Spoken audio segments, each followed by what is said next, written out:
Bonjour à tous, c'est votre prof famille. On va voir ensemble l'accélération et aussi la variation de la vitesse. Verstappen et Hamilton vont nous aider à comprendre comment la physique dirige la F1. C'est une question de force, de masse et de vecteur.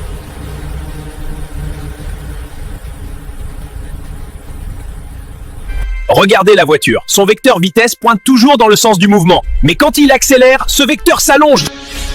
Je sens la poussée! Ma vitesse augmente sur cet intervalle de temps. En première, on étudie la variation de vecteur vitesse. Si j'ai une masse plus faible, ma variation de vitesse sera plus grande pour une même forme moteur. En terminale, on va plus loin avec l'accélération instantanée, qui est la dérivée du vecteur vitesse, A égale dv sur dt. Ici, je freine. Mon accélération est opposée à ma vitesse. La somme des forces, frein, frottement, moteur détermine l'accélération. C'est grâce à cette loi que nous calculons les équations horaires du mouvement. En résumé, la force crée l'accélération modifie la vitesse, et la vitesse définit la position. Que vous soyez en première ou en terminale, la F1 est l'application parfaite de la mécanique de Newton. Révisez bien vos vecteurs, on se voit au prochain virage. On oublie souvent qu'on ne roule pas dans le vide, mais dans l'air.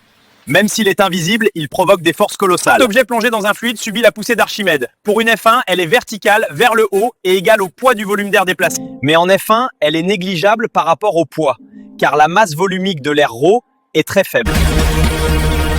À haute vitesse, j'ai l'impression de traverser un mur. L'air me ralentit.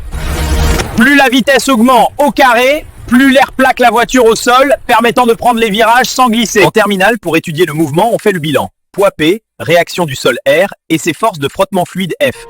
Et voilà! La physique est l'outil qui permet à ces pilotes de repousser les limites du possible.